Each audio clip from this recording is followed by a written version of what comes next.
All right, serious concerns here. We have to talk about this. Nationwide hospitals are seeing a surge in hospitalizations from RSV. Now, there's new hope that researchers may soon have an actual vaccine to protect newborns from the respiratory virus. A new study shows vaccinating pregnant women actually helped give antibodies to their newborn. Pfizer announced it was 82% effective at preventing serious illness in babies until 90 days after birth, or 3 months old. At 6 months, the vaccine was still nearly 70% effective.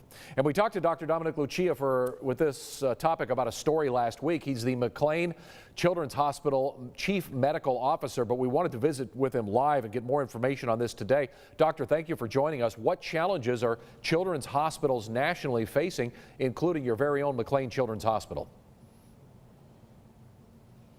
And thank you, Chris. It really is an unprecedented time, this viral phenomenon. And those that have gone before us and those that have been doing this for quite a while, we've never really seen anything like this. The Department of Health and Human Services is stating that children's hospitals beds in Texas are at 88% occupancy, which is an amazingly high number. And certainly we're seeing that in Central Texas and in our own hospital.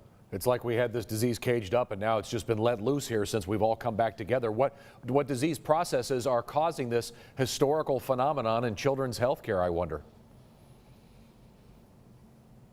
Well, we're seeing a lot of different things, but when it comes down to the surge itself, we're really seeing bronchiolitis and breathing problems.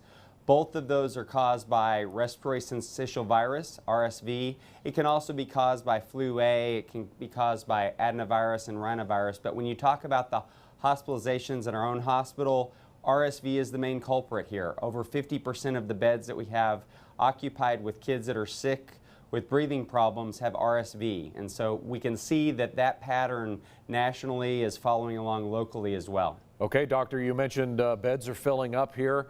Kind of a scary thing. It's only November 1st. What are the projections for when this viral wave may end?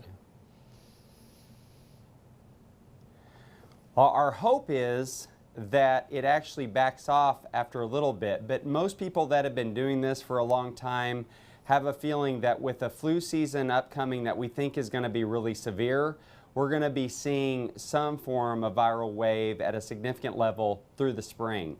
Oh man, okay, so it's around to stay for a little while here. So parents want to help out, they want to get involved, they want to follow doctor's orders. What are some general tips parents can use to get through this difficult time with so many kids getting sick these days?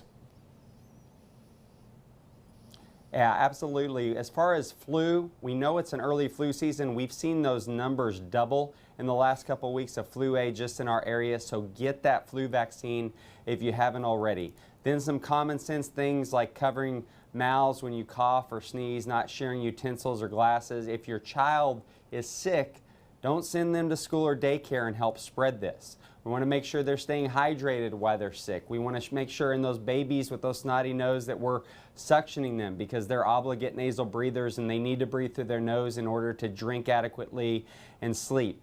And then you treat the fever. If they have fever over 100.4, that's a fever and that's a normal response to the virus, but you can help them feel better with antipyretics such as Tylenol or Motrin. Okay, those are all great tips. That all makes perfect sense. Now, what should parents look for when considering taking their children to an emergency or urgent clinic? It always seems to be in the middle of the night, I know, but really, what should parents be looking for? When do you make that call?